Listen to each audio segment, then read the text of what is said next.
Hello everyone, welcome to my channel. और आज हम लोग पढ़ने वाले हैं क्लास 10 के जो मॉडल सेट 1 इस वीडियो के माध्यम से कंप्लीट करने वाले हैं, जो कि क्लास 10 का जो बोर्ड एग्ज़ाम टर्म 2 का जो होने वाला है 2022 में।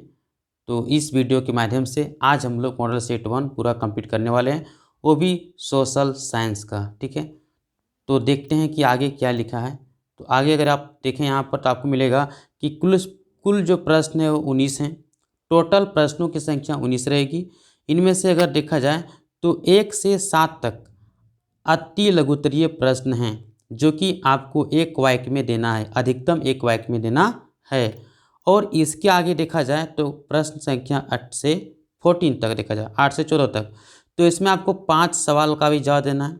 इसमें भी आपको 5 सवालों का ही जवाब देना है, 7 में 5 का ही जवाब देना है। इसमें आपको 5 का ही उत्तर देना है। ठीक है, किन्हीं 5 प्रश्नों का उत्तर अधिकतम 50 शब्दों में दीजिए। इसके बाद जो 15 से 19 के लिए है, इसमें देखिएगा जो दीर्घ उत्तरीय प्रश्न है, इसमें आपको 100 शब्दों में लिखना है और किन्हीं 3 प्रश्न का ही जवाब आपको देना है। तो चलिए इसको आज हम लोग कंप्लीट करने वाले हैं इस वीडियो के माध्यम से। तो सबसे पहला सवाल देखते हैं कि क्या है। पहला क्वेश्चन है, रिंडरपेस्ट क्या है। पहला सवाल, रिंडरपेस्ट क्या है। तो यहाँ पर मैंने शॉर्ट में लिख के रखा है, पशुओं में प्लेग की बीमारी को रिंडरपेस्ट कहते हैं। ठीक है, तो रिंडरपेस्ट है क्या, तो बोलेंगे एक पशु की बीमारी है। रिंडरपेस्ट क्या है, तो पशु की बीमारी को रिंडरपेस्ट कहते हैं। लेकिन यार पशु में जो प्लेग की बीमारी को ही रिंडरपेस्ट कहते हैं, हर तरह की बीमारी को रिंडरपेस्ट नहीं कहते, ये बात को ध्यान रखिएगा। बहुत सारे देखिएगा, ऐसा नहीं कि पशु में भी पशुओं की बीमारी रिंडरपेस्ट है, ठीक है, लेकिन किस टाइप का बीमारी रिंडरपेस्ट कहलाएगा, ये भी तो आपको बात जानना पड़ेगा ना। इसीलिए यहाँ पर आप यही लिखिएगा कि पशुओं में प्लेग की बीमारी को रिंडरपेस्ट कहते हैं। ठीक है, बीमारी तो बहुत टाइप के हो सकते हैं। ठीक है, इसका मतलब नहीं कि हर बीमारी रिंडरपेस्ट ही कहलाओ, हर बीमारी रिंडरपेस्ट ही कहलाएगा, ये जरूरी नहीं है। ठीक है, अब प्लेग बीमारी क्या होता है, तो आइए आपको एग्जाम में सिर्फ इतना ही लिखना है। हम आपकी मदद के लिए, आपकी सुविधा के लिए, आपको समझाने के लिए हम यहाँ पर कुछ ज़्यादा ही एडवांस में लिख लिया है। ठीक है, हमने पहले से लिख के रखा है ताकि यार आपको इजी वे में समझ में आ जाए। ठीक है, तो पशु प्लेग क्या है, कहते हैं देखिए इसमें पशु को तेज़ बुखार हो जाता है। ठीक है, बुखार भी अलग अलग टाइप के होते हैं, लेकिन इस बुखार की हम बात करें, ये तेज़ बुखार होता है और इसमें दूध उत्पादन कम हो जाता है ना। अगर मान लीजिए गाय है तो वो तो दूध का उत्पादन कम कर देगी, और पशु की जो आँखें होती है वो लाल हो जाती है। 2-3 दिन के बाद पशु के जो जीभ होते हैं उसके नीचे दाने निकल आते हैं, जो बाद में घाव का रूप ले लेते हैं। अब कहता है पशु में मुंह से लार निकलने लगती है तथा उसे पतले व बदबूदार दस्त लग जाते हैं, मतलब आते रहते हैं, यहाँ लग नहीं लिखा होगा, सॉरी, पतले व बदबूदार दस्त आते रहते हैं। ठीक है, जिनमें खून भी आने लगता है। इसमें पशु बहुत कमज़ोर हो जाता है तथा उसमें पानी की कमी आ जाती है। ठीक है, मतलब इतना दस्त होता है, इतना दस्त होने लगता है कि उसके शरीर में पानी की कमी आ जाती है। और इस बीमारी में पशु की 3 से 9 दिनों में मृत्यु हो जाती है। तो ये होता है पशु प्लेग। ठीक है, जो बहुत ही भयानक बीमारी होता है, कोई छोटा मोटा बीमारी या छोटा मोटा बुखार नहीं होता। ठीक है, इसके बुखार के साथ साथ भी आपने देखा कि तेज़ बुखार भी है। ठीक है, उसकी आँखें लाल हो जाएगी और जीभ के नीचे उसके दाने निकल आएंगे, और जो पशुओं में जो दस्त होगा उसके साथ साथ में ब्लड भी आने लगता है। ठीक है, तो इस प्रकार से आपने देखा कि ये जो बीमारी से कारण 3 से 9 दिनों में इसकी मृत्यु हो जाती है। तो ये है पशु प्लेग। तो आई होप आपको समझ में आ गया होगा। ये आपको लिखना नहीं है, ये समझने के लिए था। आपको लिखना क्या है, आपको लिखना सिर्फ इतना है, चूँकि आपको बोला गया है अधिकतम एक वाक्य में ही जवाब दें, तो उसके लिए यही काफ़ी है। तो चलिए आगे बढ़ते हैं।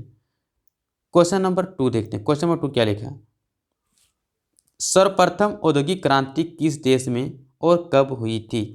तो सर्वप्रथम औद्योगिक क्रांति इंग्लैंड में हुई थी 18वीं शताब्दी के उत्तरार्ध में। ठीक है, सबसे पहले जो औद्योगिक क्रांति हुई थी वो कहाँ हुई थी, इंग्लैंड में हुई थी 18वीं शताब्दी के क्या होता है उत्तरार्ध में। अब आपको पता होगा कि एक यहाँ एक वर्ड आ गया, अगर आप समझना चाहते हैं तो रुक सकते हैं, अन्यथा अगर आप नहीं समझना चाहते हैं तो आप वीडियो को स्किप करके आगे जा सकते हैं। कहने का मतलब अगर आपको ये चीज़ पता हो, औद्योगिक क्रांति का मतलब अगर पता हो, तो आप वीडियो को स्किप करके अगले सवाल की तरफ बढ़ सकते हैं। लेकिन अगर नहीं पता हो तो यहाँ रुक करके ज़रूर समझें, ठीक है। तो यहाँ पर एक जो नया वर्ड आया औद्योगिक क्रांति, ये औद्योगिक का मतलब सभी को पता है सर फैक्ट्री होता है, ठीक है। लेकिन क्रांति शब्द का मतलब क्या होता है? तो क्रांति का मतलब अगर देखा जाए तो अगर किसी समाज में, ठीक है, अगर किसी समाज में या कोई व्यवस्था है उसमें, सिस्टम में, अगर कोई समाज है या कोई व्यवस्था या सिस्टम है, अगर आप उसमें परिवर्तन करना चाहते हैं तो उसे हम लोग क्रांति कहते हैं, ठीक है। बहुत सारे लोग, बहुत सारे बच्चे क्या करते हैं, क्रांति का मतलब लड़ाई समझते हैं, युद्ध समझते हैं, जो कि बिल्कुल गलत कॉन्सेप्ट है, ठीक है। लड़ाई या युद्ध नहीं होता है। ये अलग बात है कि क्रांति में लड़ाइयाँ हो जाती है, लेकिन क्रांति का मतलब लड़ाई नहीं होता है, ना ही युद्ध होता है, ठीक है।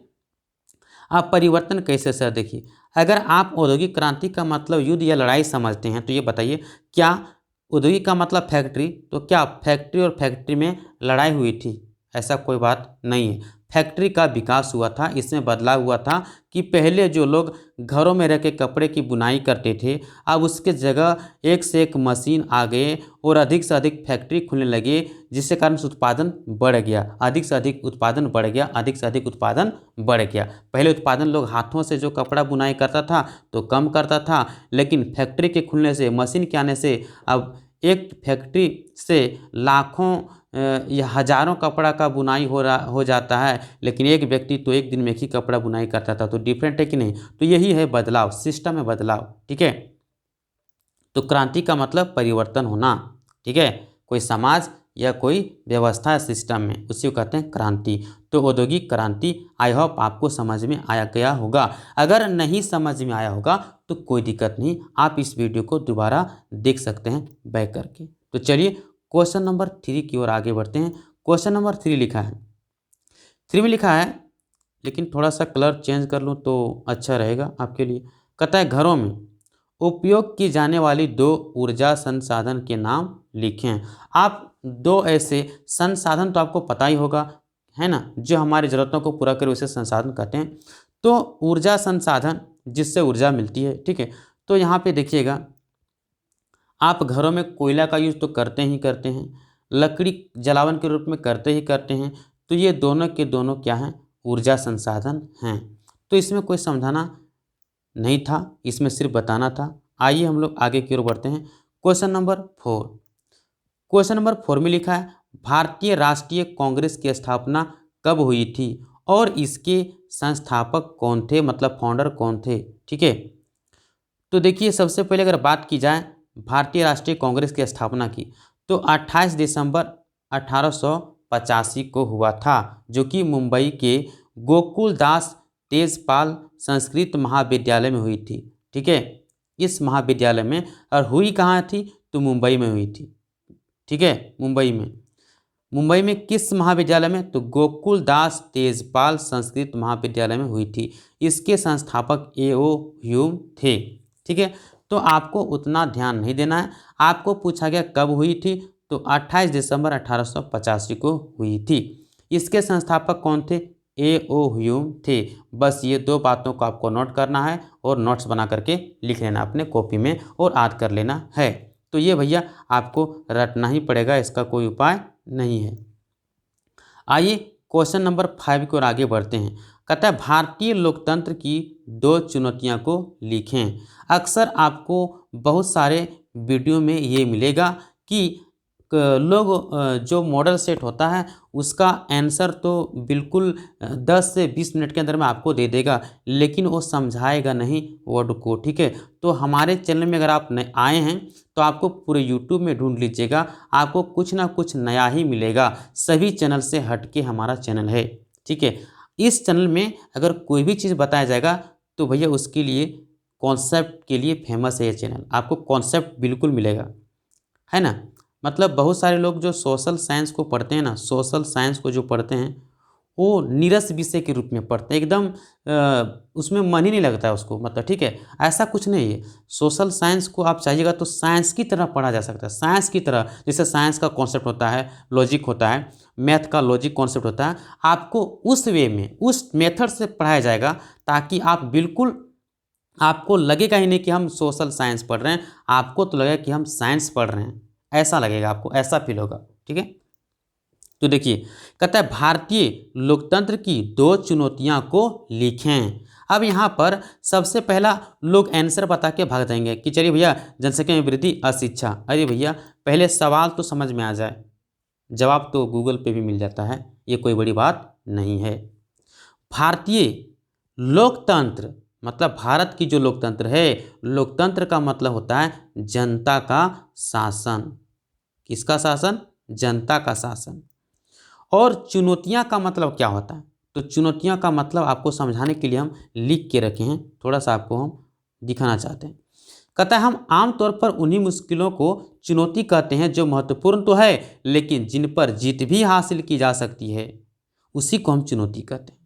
मतलब मुश्किल, कठिनाई, समस्या को ही हम चुनौती कहते हैं, लेकिन उससे हम क्या, उसे हम हासिल कर सकते हैं, जीत सकते हैं, है ना, उससे छुटकारा पा सकते हैं उस समस्या से। तो उसी चीज़ को आप शॉर्ट में समझिए यहाँ से। अगर किसी मुश्किल के अंदर ऐसी संभावना है कि उस मुश्किल से छुटकारा मिल सके तो उसे हम चुनौती कहते हैं। नहीं समझे कोई दिक्कत नहीं, फिर से समझिए। कहते हैं अगर किसी मुश्किल में, अगर कोई समस्या है और उसमें ये पॉसिबल है, ये संभावना है कि उस समस्या से छुटकारा हम पा सकते हैं तो उसे हम चुनौती कहते हैं। जैसे मान लीजिए आप क्लास 10 में पढ़ रहे हैं, ठीक है, तो आपके पास भी समस्या है कि सर हमें 20 दिन का समय है या 15 दिन का समय है और इतना दिन में हमें जो 6 विषय का मॉडल सेट निकला है उसे कंप्लीट करके याद करना है ताकि हमारा रिजल्ट बेहतर हो सके, अच्छे डिवीजन से पास हो सकें। हमारे पास समस्या ये है सर कि हमें 10th बोर्ड में अच्छे मार्क्स से पास होना है। अभी आपकी समस्या ये है, ठीक है। तो ये समस्या का समाधान है और इस समस्या से छुटकारा हम पा सकते हैं, ये संभावना है, मतलब अच्छे नंबर ला सकते हैं, पा सकते हैं। तो इससे भी हम चुनौती कह सकते हैं। तो आई होप आपको समझ में आ गया होगा कि भारतीय लोकतंत्र की 2 चुनौतियां लिखें। जैसे कि वृद्धि, ये भारत की चुनौतियां हैं लोकतंत्र में, भारत लोकतंत्र देश में क्या है, ये चुनौती है, जनसंख्या बहुत तेजी से बढ़ रही है। अशिक्षा है, ये भी एक चुनौती है, ठीक है। तो चुनौती का मतलब सुनाया गया, कोई एक ऐसा मुश्किल हो, कोई एक ऐसा समस्या हो जिसमें संभव हो कि उससे छुटकारा पा सकते हैं तो उसे हम चुनौती कहते हैं। लोकतंत्र का मतलब जनता का शासन होता है। तो चलिए क्वेश्चन नंबर 6 की ओर आगे बढ़ते हैं। देखिए क्वेश्चन नंबर 6 में लिखा है मुद्रा को परिभाषित कीजिए। मतलब मुद्रा क्या है या किसे कहते हैं ये पूछ रहा है, ठीक है। तो लिखा पैसे या धन के उस रूप को कहते हैं जिससे किसी वस्तु का क्रय और विक्रय होता हो, उसे मुद्रा कहते हैं। मतलब सभी को पता है कि अगर आप मुद्रा का कोई भी रूप, मान लीजिए कागज़ ले लीजिए। अब कागज़ मतलब क्या, कागज़ का नोट होता है कि नहीं होता है, सिक्का का नोट है, सिक्का है, कागज़ का नोट है, ठीक है, या चेक बोलिए, debit card, plastic card, debit card, credit card, net banking, बहुत सारा निकल गया। तो ये सभी के सभी चीज़ तो मुद्रा ही तो हैं। अगर कोई व्यक्ति आपको चेक देता है तो क्या वो मुद्रा नहीं है, पैसा नहीं है? क्योंकि इससे हम किसी वस्तु को तो खरीद ही सकते हैं और इससे हमें पैसा कैश के रूप में बदल सकते हैं। तो वही चीज़ लिखा है कि यार पैसे या धन के उस रूप को कहते हैं जिससे किसी वस्तु का क्रय और विक्रय कर सकते हैं, उससे मुद्रा कहते हैं, ठीक है। किसी वस्तु को क्रय और विक्रय कर सकते हैं उसे मुद्रा कहते हैं। तो चलिए आगे की ओर बढ़ते हैं। क्वेश्चन नंबर 7 में लिखा है उदारीकरण से आपका क्या तात्पर्य है। तो अगर हम आपको उदारीकरण के बारे में बात बता दें तो उदारीकरण का साफ साफ का मतलब होता है, अगर उदारीकरण का अर्थ छोटे रूप में समझना है, अरे भैया आप विद्यार्थी हैं तो अथासम हो सके अपने अपने शब्दों में उत्तर दीजिए ना। कोई ज़रूरी है कि हमने जो ये लिखा है किताबी भाषा, बिल्कुल इसका जवाब नहीं दीजिएगा। अरे भैया हम तो आपको समझाने के लिए लिखे हैं, ठीक है। लेकिन आपको ऐसा नहीं करना है, आपको अपने शब्दों में जवाब देना है, ठीक है। इस बात का हमेशा ख्याल रखा कीजिए आप लोग। कोई ज़रूरी नहीं है, ठीक है, कि हम उद्योग के जगह उद्योग ही लिखें, फैक्ट्री ना लिखें। अगर आपकी सुविधा हो तो लिख सकते हैं, कोई ज़रूरी नहीं है, ठीक है, कि हम जो है सो व्यवसाय के जगह बिजनेस ना लिखें। जो आपकी सुविधा हो लिख सकते हैं, कोई दिक्कत नहीं। तो बेसिकली उदारीकरण होता क्या है? उदारीकरण को अगर देखा जाए तो उदारीकरण का मतलब होता है कि प्रतिबंध को हटाना। क्या है? प्रतिबंध को हटाना या कम करना, कम करना या हटाना, ठीक है। इसका मतलब ये होता है, अब बात आता है कि सर कौन सा प्रतिबंध को हटाना। प्रतिबंध तो किसमें किसमें प्रतिबंध लगा होता है और उसको हटा दें तो तब उसको उदारीकरण कहते हैं सर। तो देखिए, अगर मान लीजिए उद्योग है, फैक्ट्री है या कोई व्यवसाय है, बिजनेस करते हैं, तो अगर सरकार ने कोई प्रतिबंध लगा दिया कि आप विदेशी से कोई भी मशीन आयात नहीं कर सकते हैं, विदेश की मशीन को आप अपने इंडिया में नहीं मंगा सकते हैं, ये बैन लगा दिया 5 साल के लिए, यही तो है है ना, बैन लगा दिया। लेकिन अगर मान लीजिए सरकार को लगा कि अगर यार मशीन नहीं खरीदेंगे तो हमारे देश में उत्पादन घट जाएगा, तो फिर इसको कम कर देंगे। अच्छा ठीक है, अब आप खरीद सकते हैं, लेकिन जो ज़रूरी है उसी को खरीदिए, मतलब कुछ प्रतिबंध को हटा दिया, ठीक है। तो ये हो गया उदारीकरण। या फिर किसी देश ने प्रतिबंध लगा के रखा है कि अगर हमारे देश में कोई सामान को बेचना है तो भैया इतना % टैक्स देना पड़ेगा, 20% टैक्स लगेगा, ठीक है। और इस प्रतिबंध को अगर घटा दे, कम करके 5% कर दे, ये प्रतिबंध को थोड़ा कम कर दे, तब वहाँ के लोग बिजनेस करने में आसानी होगा। तो इसका मतलब अगर कोई बिजनेस है, व्यवसाय है, उद्योग है, इस पर कोई अगर प्रतिबंध लगा है तो उस प्रतिबंध को सरकार क्या करती है? कम करती है। तो हम इसको शॉर्ट भाषा में, अपने भाषा में ज़्यादा ना बोल करके समझा सकते हैं कि जब सरकार उद्योग है ना या व्यवसाय पर लगे प्रतिबंध को कम करती है, ठीक है, बिजनेस की सुविधा के लिए या हटाती है, तो उसे हम उदारीकरण कहते हैं। तो उदारीकरण बेसिकली एक प्रोसेस होता है जिसमें भैया व्यवसाय या बिजनेस या उद्योग को ध्यान में रखते हुए उसके प्रतिबंध को कम किया जाता है। आई होप आपको समझ में आ गया होगा। अगर फिर भी कोई दिक्कत है तो आप कमेंट बॉक्स में कमेंट कर सकते हो। चलिए अब थोड़ा सा 8 नंबर देखते हैं। क्वेश्चन नंबर 8, वैश्वीकरण से आप क्या समझते हैं? कहता है अपने देश की अर्थव्यवस्था को विश्व की अर्थव्यवस्था के साथ जोड़ना ही वैश्वीकरण कहलाता है या भूमंडलीकरण कहलाता है या ग्लोबलाइजेशन कहलाता है, ठीक है। अब रही बात, यहाँ पे बहुत लोगों को या तो ये चीज़ याद होगा या तो समझ में नहीं आएगा, लेकिन अगर समझ में नहीं आया तो कोई दिक्कत नहीं है, आगे की हम आगे बात करते हैं। देखिए, कहता है वैश्वीकरण का अर्थ प्रवाह होता है। क्या होता है? प्रवाह। वस्तुओं का एक से अधिक देशों में पहुंचना, विचारों का एक से अधिक देशों तक पहुंचना, पूंजी का एक से अधिक देशों तक पहुंचना, लोग का एक देश से दूसरे देश तक रोजगार के लिए जाना, ठीक है, ये सभी क्या हैं? प्रवाह हैं। तो वैश्वीकरण का अर्थ हम साफ साफ शब्दों में कह सकते हैं तो प्रवाह होता है, मतलब पहुंचना, एक देश से दूसरी जगह पहुंचना, एक देश से दूसरे देश तक पहुंचना ही तो वैश्वीकरण कहलाता है, ठीक है। तो अब आप क्या कर सकते हैं, आप इसी को शॉर्ट में बोल सकते हैं कि वस्तुएं, पूंजी, श्रम, विचारों का एक देश से दूसरे देश में प्रवाह होना ही वैश्वीकरण कहलाता है। तो ये भी आपके लिए सही आंसर होगा। तो अब डिपेंड करता है कि आपका कौन सा सवाल का जो जवाब है, मतलब कौन सा जवाब को सटीक लगा, ये लगा, ये लगा, या इसके पहले जो मैंने बताया था, ये जो अच्छा लगे उसको आप लिख सकते हो, याद कर सकते हो, समझ सकते हो, कोई दिक्कत नहीं, मतलब आपकी सुविधा को ध्यान रखते हुए। अब क्वेश्चन नंबर 9 की ओर आगे बढ़ते हैं, देखते हैं 9 में क्या है। कहता है ब्रिटेन की महिला कामगारों ने स्पिनिंग जेनी मशीन पर हमले क्यों किए, ठीक है।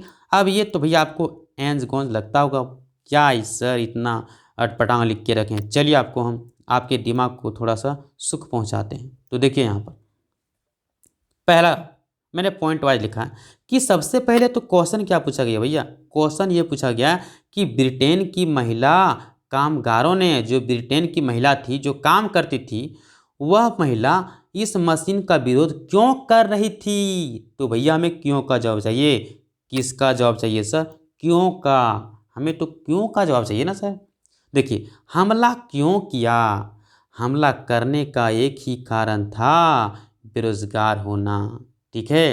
तो आप कभी भी, ठीक है, आप इस लॉन्ग आंसर को देख के ना डरें, मैं आपके साथ हूँ। ठीक है? अर्थात राज सर आपके साथ है और ये वादा करता है कि एसएसटी, एसएसटी जिसको आप लोग सोशल साइंस, है ना, सोशल स्टडी कहते हैं, आपको एकदम साइंस की तरह पढ़ाएंगे और बिल्कुल आपको हम वीडियो में ही याद करवा देंगे। अगर आप ध्यान से सुनेंगे, अपने कॉपी में नोट करेंगे, रब करेंगे तो बिल्कुल याद होगा। आप हमें हमारे साथ हमेशा ही आप क्या करेंगे, आप जब वीडियो को देखते हैं तो आप मन ही मन में बोलें, उसको सोचें, समझें, प्रैक्टिस करें। तो मैंने कहा कि हमला क्यों किया, तो उसका रीज़न क्या निकला सर? बेरोज़गार होना। बेरोज़गार होना, क्या होना? बेरोज़गार होना। अरे भैया, बेरोज़गार होने के डर से ही तो हमला किया। कोई भी हमला करता है तो उसके पीछे कोई ना कोई रीज़न होता है, उसे डर होता है। तो इससे डर था कि हम बेरोज़गार हो जाएंगे। क्या डर था? महिला को डर था बेरोज़गार हो जाएंगे। बस हो गया आंसर कंप्लीट। अब तो भैया आपको कुछ भी नहीं याद करना, बस यही तो जानना था। ये जान के आंसर कंप्लीट। अब आपसे 200 शब्दों में लिखने के लिए कहे ना, तब भी आप लिख डालोगे, ये गारंटी, ये मेरा वादा है। ठीक है? अब देखिए सर कैसे लिखिएगा। तो सबसे पहला कारण क्या है? बेरोजगार को होना। फिर डर आता कि बेरोजगार क्यों होगा? बेरोजगार होने का डर क्यों था? क्योंकि इस मशीन के आने से कताई की प्रक्रिया को तेज कर दी। जो लोग धागा या सूत को जो काटने का काम करते थे, है ना, तो ये जो प्रक्रिया है अब मशीन आने से थोड़ा सा ज़्यादा तेज हो गया। जैसे कि आपको पता होगा कि पहले जेसीबी नहीं मान लिए जेसीबी जब मशीन नहीं निकला था तब की बात करें, तब ज़्यादा मजदूरों को रोज़गार मिलता था। लेकिन जेसीबी के आने से जो 10 मजदूर एक दिन में जितना काम करेंगे ना, वो जेसीबी मात्र 10 मिनट में काम करेगी। 10 मिनट में उतना काम ये अकेले कर देगी। तो आखिर ये तो क्या हुआ? प्रक्रिया तेज कर दिया, काम करना प्रोसेस आसान कर दिया। तो इसमें लोगों का बेरोजगार तो तय हो गया कि बेरोजगारी थोड़ा बढ़ा है। तो उसी प्रकार से इस मशीन के आने से कताई की प्रक्रिया को तेज कर दी। तो इससे महिला जो अब धागा काटने का काम करती थी, उसको तो भैया अब काम नहीं मिलेगा ना, तो गुजारा कैसे करेगी? अरे यही तो डर से उसने मशीन पर हमले किए। तो वो सब क्या की, जहाँ जहाँ पर मशीन लगा था, जहाँ जहाँ मशीन लगा था उसको तोड़ फोड़ दी, और जहाँ मशीन नहीं लगा था वहाँ विरोध कर रही थी कि मशीन नहीं लगने देंगे यहाँ पर। ठीक है? तो अब बताओ, क्या आप अपने शब्दों में अपने भाषा में लिख सकते हैं? लिख सकते हैं, बिल्कुल लिख सकते हैं। क्वेश्चन पहले पढ़िए। ब्रिटेन की महिला कामगारों ने स्पिनिंग जेनी मशीन पर हमले क्यों किए? तो आप बोलेंगे सर, इसको लिखने से पहले हम बोलेंगे ब्रिटेन की महिला कामगारों ने स्पिनिंग जेनी मशीन पर हमले इसलिए किए क्योंकि महिलाओं को बेरोजगार होने का डर था। बेरोजगार होने का डर इसलिए था क्योंकि इस मशीन के आने से कताई की जो प्रक्रिया है ना, धागा काटने का जो प्रक्रिया है, ये तेज कर दिया था। मतलब ये ज़्यादा काम कर देता था। ठीक है? जिससे जो महिला धागा काट के गुजारा करती थी, है ना, वो तो अब बेरोजगार हो जाएगी। और इसी डर से वो मशीन पर हमले किए। वो मशीन पर क्या की? हमला की। जहाँ जहाँ मशीन लगा था उसे तोड़ फोड़ की, वो जहाँ जहाँ मशीन नहीं लगा था वहाँ लगाने के लिए रोका गया। ठीक है? तो इस प्रकार से हम कह सकते हैं, ठीक है, कि महिलाएं ने क्यों विरोध किया। तो इस प्रकार से आप अपने शब्दों में बैठा बैठा लिखिएगा। ठीक है? ना कि किताबी भाषा में लिखिएगा। तो यह आपको समझा गया होगा कि कैसे लिखना है। अब अगर आपको ज़्यादा लंबा करना है तो आप थोड़ा सा डिटेल दे सकते हैं कि स्प्रिंग मशीन का आविष्कार जेम्स हरग्रीव्स ने 1764 ईस्वी में किया था। ठीक है? लंबा करना है थोड़ा सा ये भी लिख दीजिए, खत्म हो गया। तो वही चीज़ यहाँ लिखा हुआ है, इसको ध्यान ना दें कृपया करके। आइए क्वेश्चन नंबर 10 को देखते हैं, चूँकि वीडियो लंबा हो रहा है। कहता है एक खाद्य फसल का नाम बताएं तथा उसे उगाने के लिए 2 आवश्यक भौगोलिक दशाओं का वर्णन करें। एक खाने वाला फसल का नाम मैंने बोला चावल। क्या है खाने वाला फसल का नाम? चावल। अब उससे कहा गया कि इसे उगाने के लिए क्या क्या भौगोलिक दशा होना चाहिए, क्या क्या पर्यावरण में पानी कितना, तापमान कितना, मिट्टी कैसा, ये सब इसके लिए क्या क्या जरूरी है। तो हम बात करें भौगोलिक दशा का, तो यहाँ पे 2 पूछा गया है। तो आप देख सकते हैं कि इसका तापमान 24 डिग्री सेल्सियस से अधिक होनी चाहिए और औसत वार्षिक वर्षा 100 सेमी से अधिक होनी चाहिए। और 3 हम लिख दिए ताकि तीनों में से जो तुमको 2 पसंद आ जाए वो लिख डालना। जलोढ़ मिट्टी सबसे अधिक आदर्श मानी जाती है चावल की खेती के लिए। ठीक है?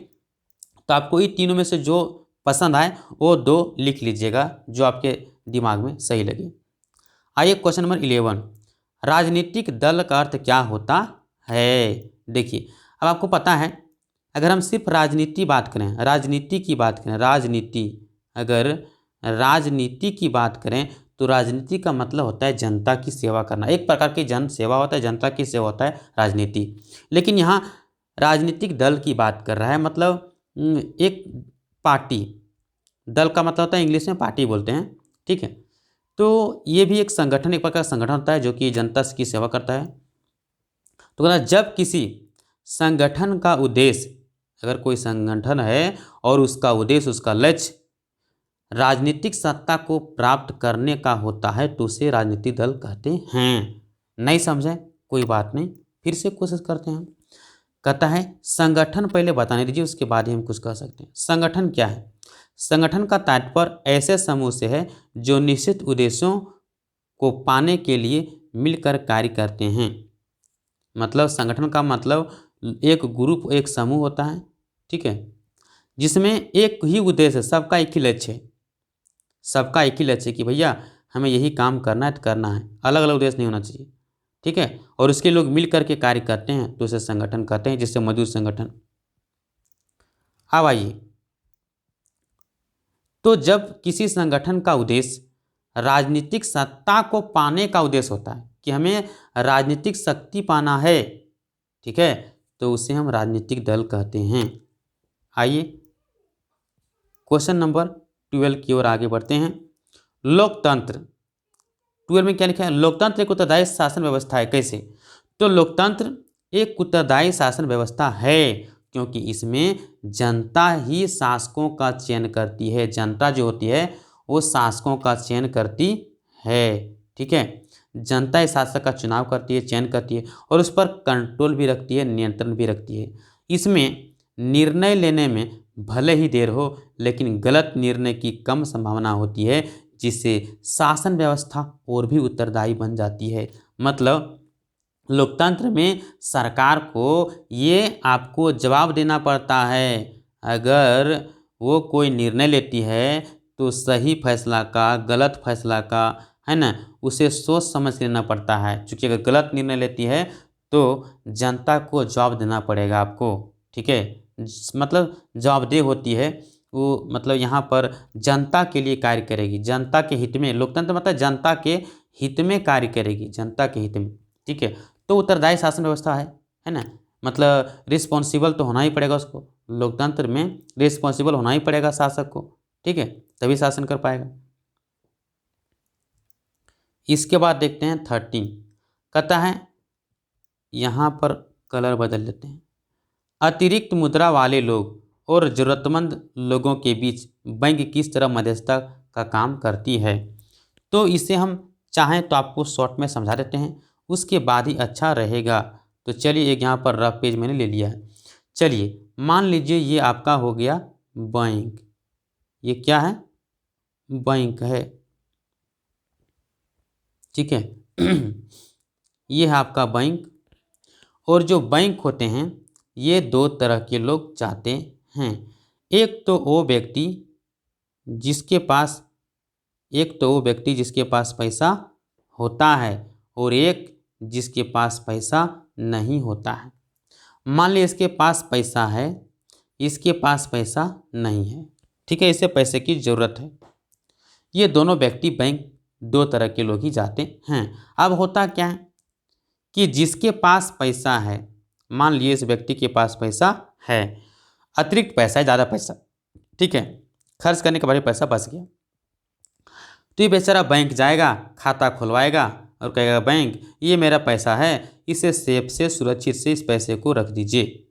ये सुरक्षित के लिए रखता है, ना कि ब्याज के लिए। इसे ब्याज कितना मिल रहा है, नहीं मिल रहा, कम मिल रहा है, उससे कोई मतलब नहीं, इसका पैसा सेफ है यहाँ पर, ठीक है। बैंक से चोरी होगा तो पैसा इसको मिलेगा, लेकिन फिर भी बैंक इसे कुछ ब्याज देती है। अगर ये पैसा व्यक्ति ने खाता खुलवा के अपना खाता में पैसा जमा किया तो बैंक इसके बदले में कुछ परसेंट, है ना, 0.2%, चाहे जितना परसेंट ब्याज दे, ठीक है, लेकिन कुछ ना कुछ परसेंट इसको ब्याज देती है।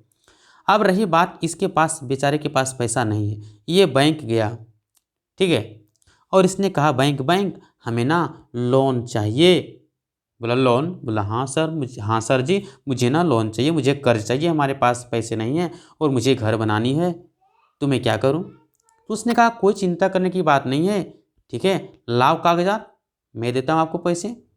तो बैंक क्या करती है, सबसे पहला इसका इनकम वगैरह सारा चीज़ चेक करती है, कागज पत्र चेक करती है और बैंक इससे कहती है कि आपको होम लोन मिलेगा, लेकिन आप घर का कागज़ लेकर के आइए, अगर आप पैसा नहीं चुका पाइएगा तो आपका ये घर हम रख लेंगे। बोला ठीक है सर ले लीजिए। और ये क्या करता है बेचारा, जो ए नामक व्यक्ति था, मान लो ये बी है, ए ने इधर से पैसा जा करके जमा किया, मान लीजिए 50,000, कितना जमा किया 50,000।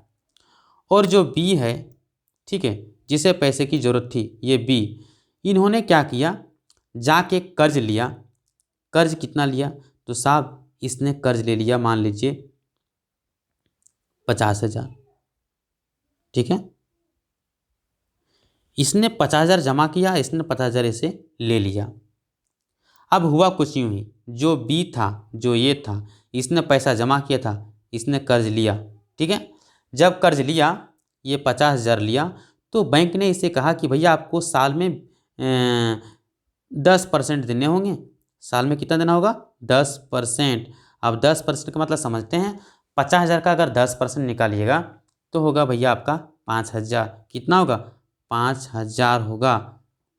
और इसे मान लीजिए 1% देता है बैंक, इसे जो जमा किया था उसको 1% देता है, 1% देता है।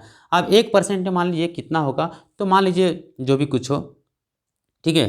तो मान लीजिए ये जो बैंक को ब्याज देगा सालाना में, ये देगा 5,000। और ये बैंक जो होगी, बैंक जो पैसा जमा किया है बेचारा उसके खाते में, ये 1,000 रुपया ही एक साल में देगा। कितना देगा, 1,000, ठीक है।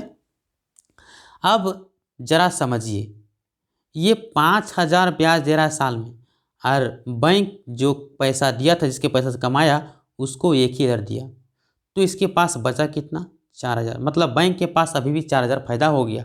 ये किया कुछ भी नहीं, बस इसके पैसा को अपने बैंक में लिया और ये जो पैसा आया, इस पैसे को किसी व्यक्ति के पास ब्याज पर लगा दिया, इससे अधिक पैसा लिया और इसको कम दिया। इसके बाद जो घटाने पर जो पैसा बचा, ये बैंक को फायदा हुआ। तो ये 4,000 पैसा आया, ये बैंक को फायदा हुआ।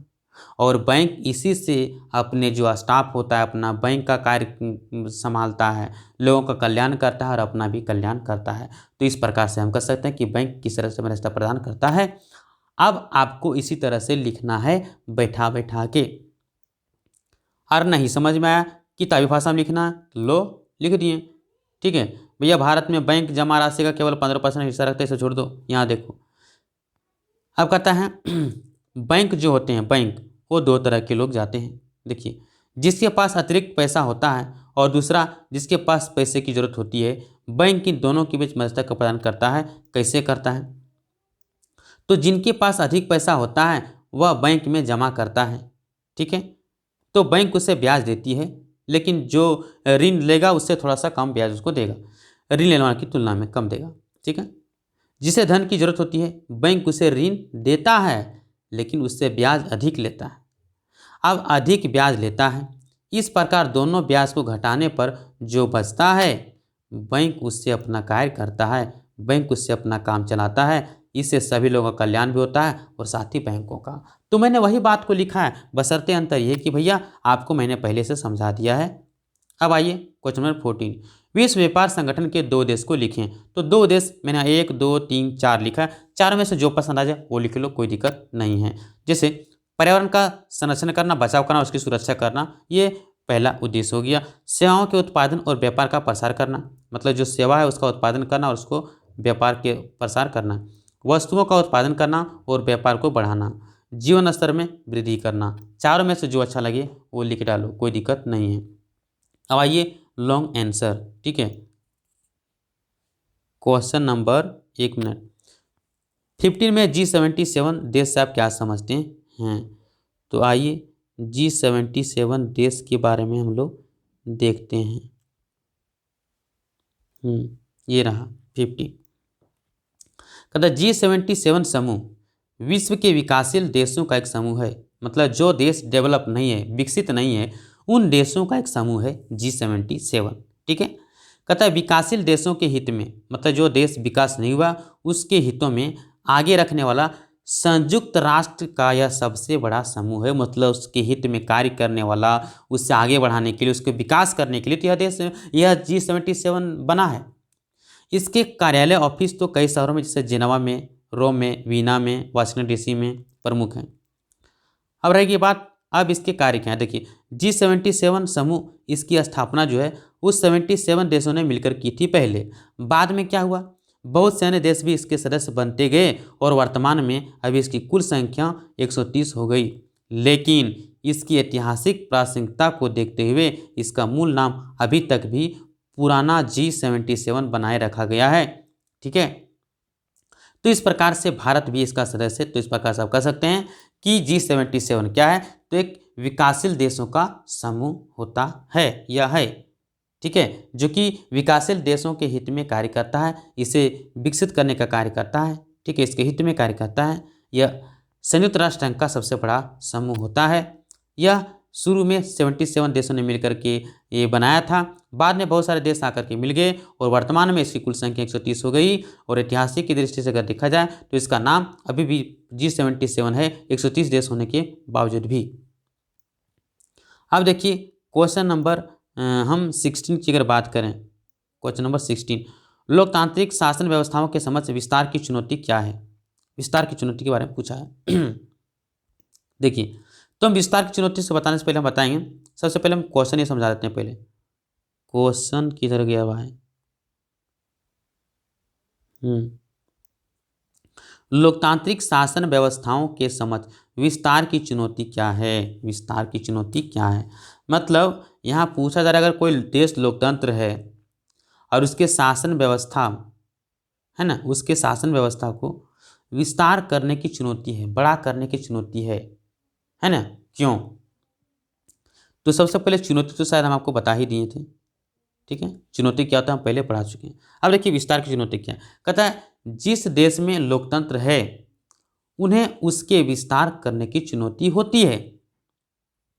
अगर कोई देश लोकतंत्र है तो विस्तार की चुनौती होती है, क्योंकि लोकतांत्रिक सिद्धांतों को, जो लोकतंत्र के कुछ सिद्धांत हैं उसके कैसे सभी इलाकों में, सभी सामाजिक समूहों में, सभी प्रशासनिक समूहों में पहुंचाया जाए, कैसे महिला वर्ग, अल्पसंख्यक वर्ग लोकतंत्र की भागीदारी से ना छूटे, इसके लिए इसकी ओर ध्यान देना जरूरी होता है।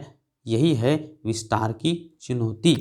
मतलब कोई भी, चाहे अल्पसंख्यक वर्ग के लोग हो, चाहे महिला वर्ग के लोग हो, चाहे प्रशासनिक कोई इकाई हो, चाहे सामाजिक के कोई समूह हो, चाहे कोई इलाका हो, कोई भी है ना, ये सभी वर्ग के समूह या इलाका लोकतंत्र के भागीदारी से ना छूटे। मतलब लोकतंत्र में भागीदारी हो, सबकी भागीदारी होनी चाहिए। तो ये सबसे बड़ा चुनौती होता है लोकतंत्र में। अब आइए क्वेश्चन नंबर 17 की अगर बात करें तो मुद्रा के भूमिका की बारे में बताना है। भूमिका बोले जिसका महत्व क्या होता है। आगे देखिए, कहता अगर किसी व्यक्ति के पास मुद्रा नहीं है तो वह अपनी इच्छा अनुसार वस्तुएं नहीं खरीद सकती है। सही बात है, अगर आपके पास पैसे हैं तो आप पैसे से किसी वस्तु को खरीद सकते हैं। अगर पैसा नहीं है तो, जब पैसा नहीं था तो वस्तुओं का अदला बदली होता था, और जो चीज़ हमें ज़रूरत नहीं है तो फिर आपको उस व्यक्ति को ढूंढना पड़ेगा कि कौन व्यक्ति हमारा सामान लेगा और हमें देगा। तो ये प्रॉब्लम तो होता ही है। तो यहाँ पर हम कह सकते हैं कि अगर आपके पास पैसा है तो आप इच्छानुसार से, पैसा का सबसे बड़ा महत्व है कि इच्छानुसार से किसी वस्तु को आप खरीद सकते हैं। सबसे प्लस पॉइंट यही बात है। मुद्रा के द्वारा हम प्रत्येक वस्तु की कीमत, लागत, उत्पादक की आय के अनुमान लगा सकते हैं कि आखिर इस मोबाइल की प्राइस कितनी होनी चाहिए। ठीक है, मुद्रा है तभी हम लगा सकते हैं। अगर पैसा नहीं रहेगा तो हम इस मोबाइल अगर कोई दे रहा है, हम चप्पल दे रहे हैं, हमारा चप्पल का मान लीजिए 100 रुपये में 100 रुपया प्राइस है और उसका मोबाइल अगर 10,000 का है, तो फिर कैसे इमेजिन करेंगे, कैसे अनुमान लगाएंगे कि इसका कितना पैसा या नहीं पैसा है। तो इसमें दिक्कत होता है। तो आप इमेजिन मतलब अनुमान नहीं लगा पाइएगा ना कि इसका कितना कीमत लगाएं, सोचिए। ये भी आपको पैसा मदद करता है। मुद्रा के आविष्कार के कारण हम अपने आसानी से बचत या निवेश कर सकते हैं। बचत मतलब अगर आप आम का उत्पादन किए, बहुत सारे आपने आम का पेड़ लगाया, आपके पास 10 बोरा आम हो गया, 10 बोरा आम है, ठीक है, तो आप इसे बेच करके पैसा कमा सकते हैं और उस पैसा को बचा सकते हैं। लेकिन अगर पैसा नहीं चलेगा तो ये 10 बोरा जो आम है ये तो 1 महीना में सड़ जाएगा ना, तो बेकार हो गया। अब इसको रख पाइएगा कि नहीं रख पाइएगा। लेकिन पैसा तो भैया 10 साल, 10 महीना, 10, 100 साल कितने दिन रखिए, कभी सड़ने वाला नहीं है। बैंक में जमा करिए, कोई दिक्कत नहीं है। तो इसलिए फ़ायदा होता है। तो यहाँ पर आप चौथा नंबर में लिख सकते हैं, मुद्रा के द्वारा हम प्रति व्यक्ति आय, राष्ट्रीय आय के अनुमान लगा सकते हैं। 5 नंबर, वस्तु विनिमय प्रणाली में वस्तु एक स्थान से दूसरे स्थान पर ले जाने में बहुत कठिनाई होती थी। मुद्रा के द्वारा हम पूंजी को एक स्थान से दूसरे स्थान तक ले जा सकते हैं। और वस्तु विनिमय प्रणाली में हम प्रत्येक वस्तु की कीमत तथा लागत का अनुमान नहीं लगा पाते हैं, परंतु जब मुद्रा का प्रचलन हुआ है तब से मुद्रा ने वस्तु विनिमय प्रणाली के दोषों को दूर किया है।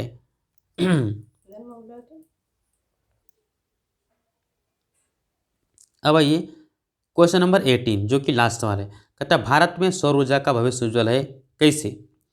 तो सबसे पहला पॉइंट मैंने लिखा है सौर ऊर्जा, जो सूर्य के प्रकाश से ऊर्जा प्राप्त करते हैं उसकी बात कर रहा है। तो ये तो भविष्य उज्ज्वल है, क्योंकि भारत में तो धूप की कमी नहीं है, सूर्य के प्रकाश की कमी नहीं है। ठीक है, देखिए कहता है भारत एक उष्णकटिबंधीय या गर्म देश है, इसलिए यहाँ सौर ऊर्जा का उत्पादन क्षमता अधिक संभावना है। अगर दूसरा बात कही जाए तो सूर्य का प्रकाश प्रकृति का एक फ्री उपहार है, इसलिए गरीब से गरीब लोग भी आसानी से इसका लाभ उठा सकते हैं। तीसरी बात, सौर ऊर्जा एक नवीकरणीय ऊर्जा है, इसका उपयोग बार बार किए जाने पर भी ये खत्म होने वाला नहीं है, ये भी प्लस पॉइंट बात है। सौर ऊर्जा का प्रयोग करके हम बहुत से विदेशी मुद्रा को बचा सकते हैं।